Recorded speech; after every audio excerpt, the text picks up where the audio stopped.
저희 시청자분들께서 오랫동안 왜 윤상현 의원 모셔서 얘기 좀 안 하는 거야 이런 분들이 참 많으셔서 오늘 드디어 모시게 됐는데요. 비상계엄 선포 이후에 윤석열 대통령을 가장 가까이 여러 번 만나고 찾아가고 또 구치소에 면회 가고 뭐 한남동은 말할 것도 없고요. 그리고 이제 주말마다 있는 그 부산 찍고 대구 찍고 광주 찍고 대전 찍고 이번에 서울 찍는 이제 여기에도 항상 모습을 드러내셨던 그리고 그쪽에서 최전선이라고 하죠. 시위가 있을 때 집회가 있을 때 그 맨 앞에 서서 그 엄동설한 오늘은 좀 날씨가 풀렸습니다만 그 영하 15도를 넘나드는 뭐 이 저 피부 감각적으로는 영하 20도 이하로 떨어질 때도 밤을 새우셨던 분이 오늘 드디어 오셨습니다. 윤석열 대통령 뵐 때 예. 어떠셨어요, 윤석열 대통령? 저는요 대통령 보면서 야 어떻게 저렇게 담담하시고 또 의연하실까? 좀 기가 주고 계시지 않던가요? 기 절대로 안 주고 있습니다.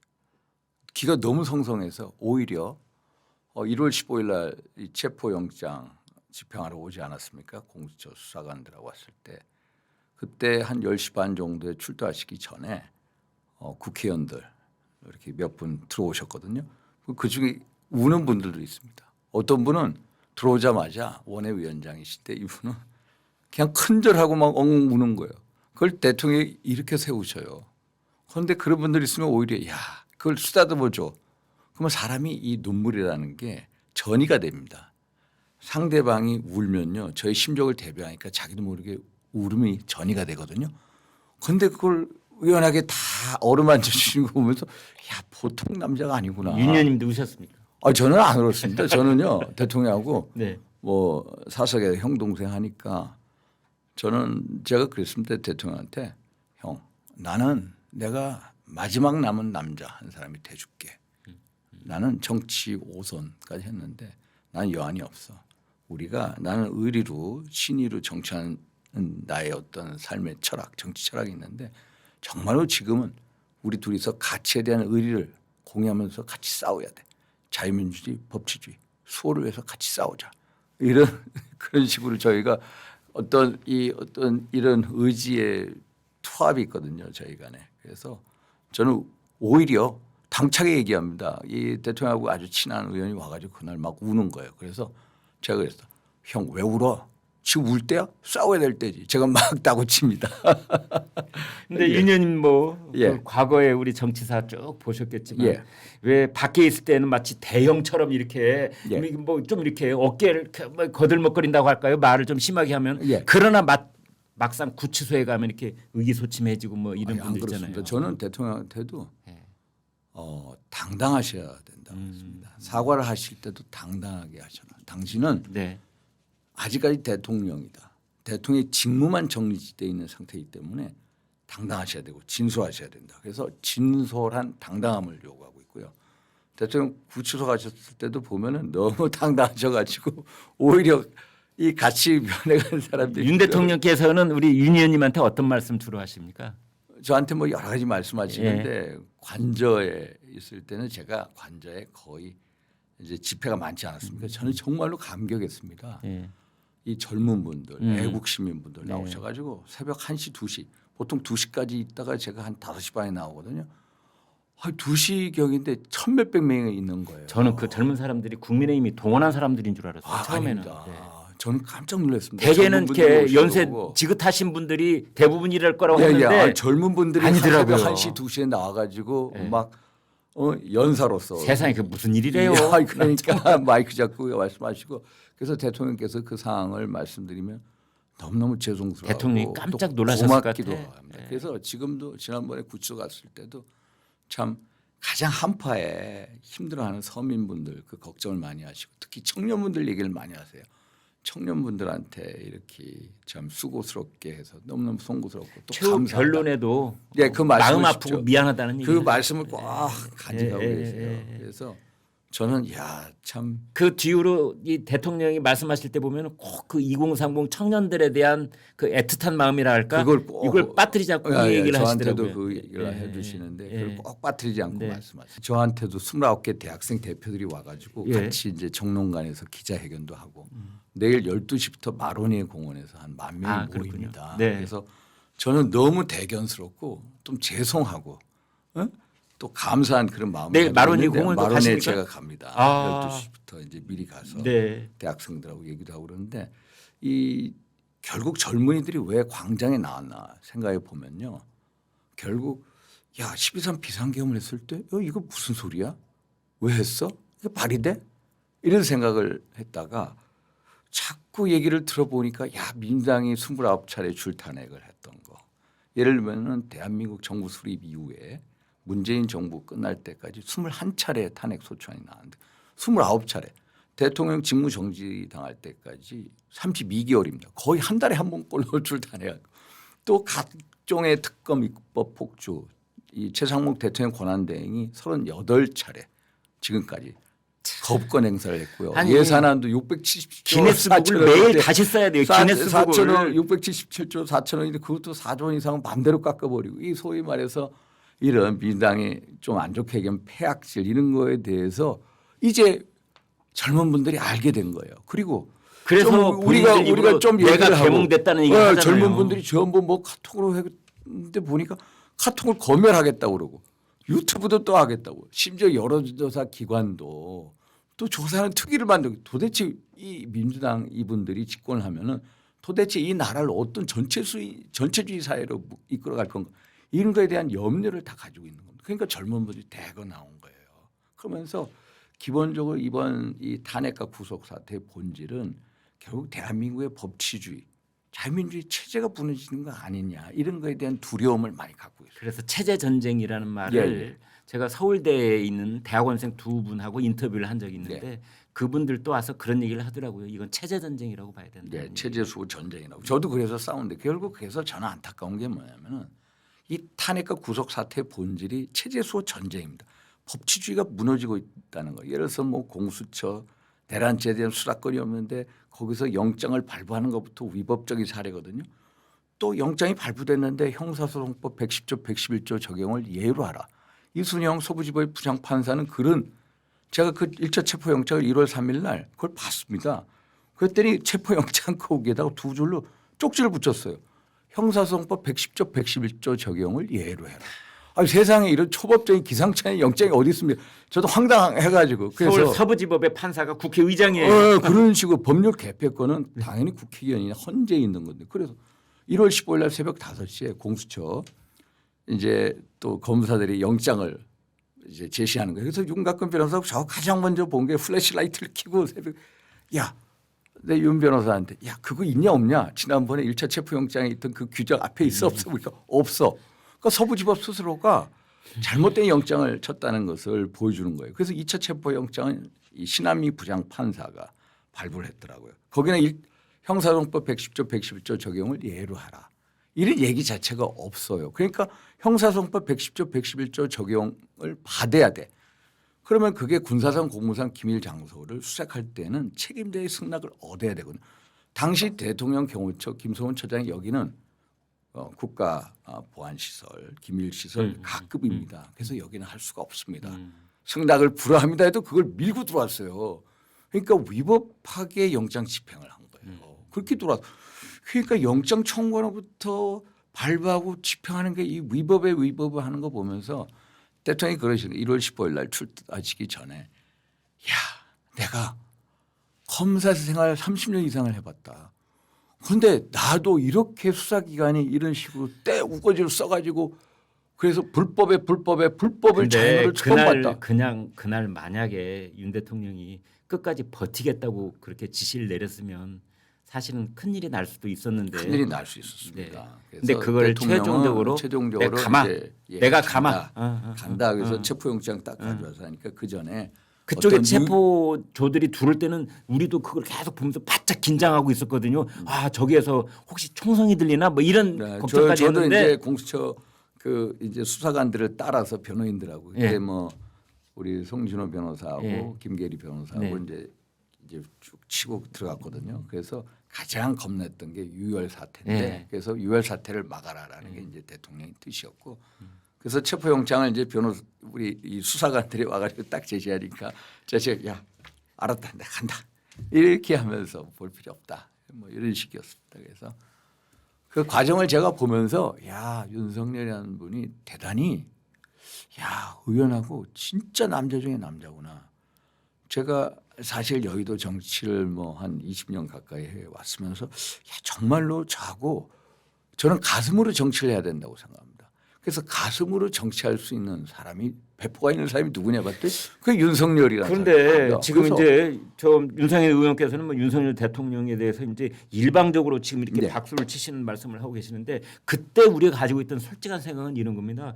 윤석열 대통령이 계엄 직후에 말씀하시기를 그 수사기관의 수사 내가 받겠다라고 말씀을 하셨는데 예. 사실은 공수처 소환에도 응하지 않으시고 그러니까 뭐 공수처 그랬단 소환에- 말이죠. 공수처- 그래서 예. 그때 저희가 무슨 말 했냐면 윤석열 대통령 혹시 깜방을 너무 무서워하는 거 아니야?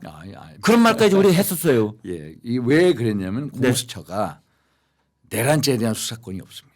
사실 내란죄에 대한 수사권은 경찰에 있습니다. 네. 그러니까 공수처가 검찰 경찰이 아니라 자기네가 수사하겠다고 공조 수사 자청을 본부가 했죠. 아니라 아니죠. 경찰이 얘기를 했으면 예, 경찰이 했으면 갔어야죠. 근데 이 공수처가 자꾸 얘기하니까 심지어 우리가 변호인들도요. 아예 변호인으로서 공수처에 통보도 안 했습니다. 그래서 1월 3일 날 1차 체포영장이 들어왔을 때 한 5시간 반 만에 이제 퇴각을 했거든요. 그때 이 젊은 이 검사들이 우리 쪽에다가 하는 얘기가 어떻게 여기는 변호인 지정도 안 하냐. 우리를 완전히 그냥 누구 뭐 취급하듯이 하느냐. 빨리 변호인부터 지정을 해달라. 요구를 했습니다. 그래서 좋아. 우리가 변호인 지정을 해줄게. 처음에는 사실은 공수처가 수사를 시작할 때 거기에 대응조차를 안 하려고 그러니까 변호인도 없는 상태로 그냥 가만히 있었던 거고. 예, 예. 그러다가 그러니까 이제 내란죄에 대한 수사권이 공수처가 없기 때문에 이제 수사 조사에 알겠습니다. 응하지 않은 거고. 그래서 그제서야 비로소 좋다. 그러면 앞으로 우리 변호인들이 공수처하고 대화를 하겠다 해서 1월 3일 날 그 대화를 하겠다라고 한 거 가지고 이제 그분들이 퇴각하셨습니다. 참 그렇게 해서 저희 시청자들 걱정과 한탄과 그런 분노 뭐 이런 시간이 지금 이제 12월 중순부터 네. 지금까지 계속 연이어서 와서 드디어 내일이 3월입니다. 그리고 내일이 3.1절인데 예, 3.1절. 여러분 잘 아시는 것처럼 내일 서울에서 아까 제가 누누이 말씀드렸다시피 부산 찍고 대구 찍고 광주 찍고 대전 찍고 이제 서울입니다. 내일 서울에서는 윤석열 대통령 탄핵에 반대하는 집회가 3곳에서 열립니다. 물론 3곳 말고 5곳, 7곳 있을 가능성이 있는데 많은 인원이 예상돼 있고 신고가 돼 있는 곳을 대표적으로 말씀드리면 이제 광화문 그리고 여의도 그리고 아까 윤 의원이 말씀하신 해화동 대학가 이제 이렇게 돼 있습니다. 그래서 지금 양쪽이 이 정도 인원이 모일 거예요라고 신고된 인원이 광화문에 5만, 그다음에 여의도에 5만 이렇게 돼 있습니다. 그런데 과거의 산례로 봤을 때 실제로 모이는 인원은 신고 인원의 서너 배가 항상 됐거든요. 자, 내일 예. 이제 3곳에서 집회가 열립니다. 12시 또는 1시 뭐 이렇게 예. 열리더라고요. 예. 어떻게 예상하세요? 일단은 네. 이제 그 대학생들이 12시부터 해화동 마로니에 공원에 예. 한 10,000명 가까이 모일 거고요. 아, 예. 또 우리 국회의원분들도 예. 이제 여의도 예. 여의대로에서 예. 이루어집니다. 국회의사당 앞이 아니라 그래서 네. 거기에도 한 30명 가까이 예. 국회의원이 예. 나갈 거고요. 예. 또 광화문에도 또 많은 국회의원 한 20명 정도의 네. 국회의원이 나갈 거고요. 그래서 미리 저는 누가 어디 나간다가 다 알고 있는 사실이군요. 네, 거의 네. 이제 네. 알고 있고요. 사실 제가 우리 정광 목사님이나 서현범 목사님 뜻은 똑같습니다. 네. 대통령 탄핵을 반대하고 음. 또 법치주의, 또 자유민주체제 수호를 위해서 뛴다. 네. 그래서 지난번에도 한 달 전에 김종 목사님하고 저하고 이제 만나서 야 연합 집회를 하자. 그러면서 연합을 하자. 원래는 이제 그런 예. 계획을 가지고 손현범 목사님이 이제 계획을 다 짜서 하자. 네. 해가지고 합의를 했었는데. 네. 이 아직까지 그 이 여러 가지 시기상조의 그런 조짐이 있어서 그러면 일단 따로 하자. 따로. 그 손현보 목사님 예. 얘기를 들어보니까 이제 광화문에 전광훈 목사하고 여의도의 손현보 목사 두 분이 예. 뭐 다른 걸 90% 합의가 됐다고 하더라도 한 부분 부정선거 문제를 집중적으로 얘기를 할 것이냐 말 것이냐 뭐 그런 얘기를 잠깐 하더라고요. 아 근데 부정선거. 부정선거 얘기를 자꾸만 얘기하면 그게 전광훈 목사고 예. 그렇지 않으면 손현보 목사고. 예. 이제 부정선거 뭐 그것도 부정선거 이쪽에서는 네. 이제 그 광화문 집회에서는 확신을 가지고 말씀하시고 예. 또 이 여의도 집회에서는 그런 의혹 확신, 단계. 의혹 단계고 저도 이제 부정부패 선관이다. 예. 어제도 감사원 감사 보고서가 나오지 않았습니까? 참 지난 기가 막힌 10년 일이 동안 있었어요. 네. 경력직 이 선관위 직원을 뽑는데 291차례인데 인사복무 규정 위반이 878건이라는 거거든요. 네. 인사복무 규정을 어기지 않은 사례가 한 건도 없다는 겁니다. 그래서 가족회사. 그래서 저는 오늘 선거관리위원회가 아니라 친인척관리위원회로 이름을 바꿔라. 제가 오늘 아침에 페북 친인척관리위원회다. 조선일보 사설이 그랬더라고요. 마피아 헌법재판소는 대답하라. 예. 선거관리위원회를 어찌할 것인가. 예. 그 대책을 내놔라. 예. 그런 말까지 하는 거죠. 맞습니다. 그래서 부정부패 소위 말해서 여기 중앙 이제 선관위 사무총장 아들 세자 마마라고 얘기하고 아니 여기는 정말. 친인척을 뽑는 게 전통이라고 얘기하고 정말 세상에 후한무치 했는데 그런데 이런 거에 대해서 헌재 판단은 감사원이 감사를 못 한다고 하는 거 아닙니까? 선관위를. 근데 위원이라면서요. 감사원법에는 그러니까 감사원법에는 선관위도 감사 대상이거든요. 네. 그런데 헌재가 못하게 예외만 하니까. 국회, 법원, 그다음에 헌재 세 곳만 빼놓고 다 할 수 있게 돼 있잖아요. 맞습니다. 네. 그래서 헌재 판단이 저는 도대체 이해가 안 됩니다. 이게 선거관리 업무도 아니고 행정 업무 아닙니까? 행정 업무에 대해서 감찰을 못 한다는 게 이게 상식적으로 이해가 안 돼. 그래서 저는 이 헌법재판소 하는 거 보면 너무너무 이게 저게 헌법재판소가 맞아? 오히려 위법재판소야. 반헌법재판소가 같아 이런 느낌이 드는 겁니다. 자, 그래서 이제 내일 이야기로 다시 그래서 돌아가서 내일 들어가서 지금 저희 방송 같이 보고 계신 시청자분들께서 이런 생각 하실 거예요. 내일 광화문으로 나가야 돼, 여의도로 나가야 돼. 그래서 제가 이제 오늘도 예. 손 목사님, 전 목사님 다 통화를 했거든요. 그래서 끝나고 나서 이제 조율하려고 그러는데 일단은 여의도에서 이제 집회를 하더라도 빨리 끝나면 다 광화문에 가게 합니다. 예. 광화문. 그러시군요. 예. 그래서 광화문에 이제 손일복 목사님은 빨리 끝나는 대로 광화문에 가십시오. 얘기를 해주세요. 그리고 마로니에 공원에 있는 그 학생들도 학생들도 젊은이들도 이제 이쪽에 오려고. 그러면 1시에 시작해 갖고 가령 예. 여의도에서 뭐 2시간 정도 있다고 하면 3시, 4시쯤 되면은 광화문으로 오기 시작할 수 있다. 그러니까 1시에 시작하면은 여의도 집회는 한 40분 동안 기도회를 합니다. 네. 예. 그리고 40분부터 이제 주요 연사들이 가서 올라가서 이제 연설을 하고요. 네. 그다음에 이제 빨리 끝나면은 광화문 쪽에 가라. 예. 이런 식의 이제 메시지를 전달할 겁니다. 또 그러나- 광화문은 아마 저녁 때까지 할 겁니다. 그나저나 날씨가 좀 내일 날씨가- 비가 온다고 그래가지고 제가 이제 좀 걱정입니다. 또 비 올 때 비 옷 입고 하면은 그게 또 더 장엄하더라고요. 제가 보니까 그냥 아무런 제약 조건 없을 때 하는 집회와 달리 뭔가 제약 조건이 약간 있을 때 하는 집회가 더 의지가 있어 보이고 뭐 그런 측면도 있더라고요. 맞습니다. 요즘은 뭐 이렇게 아무튼 예. 자 그러면은 예. 내일 그 우리 윤 의원께서도 이제 연단에 서실 텐데 예. 어떤 말씀 지금 준비하고 계세요? 저는 네. 기본적으로 세이브 코리아 집회는 기독교인 중심의 모임입니다. 네. 그래서 내일 3.1절 아닙니까? 3.1절 때 보면은 독립운동 33분, 33분이 하시지 않았습니까? 네. 그중에 16분이 기독교인이십니다. 그렇습니다. 기독교인분들이 나서서 어떤 3.1절이라는 독립운동을 통해서 일제 강점기의 엄청난 이 대역전 영어로 말씀을 드리면 턴어라운드를 그 중에서도 계기를 만들었다. 평안도 기독교인이 많으셨어요. 네. 그래서 내일 3.1절 네. 행사 때 우리 기독인들이 모여서 뭔가 이 영어로 해서 말씀드려 죄송합니다만 divine turnaround, divine intervention이 있을 거다.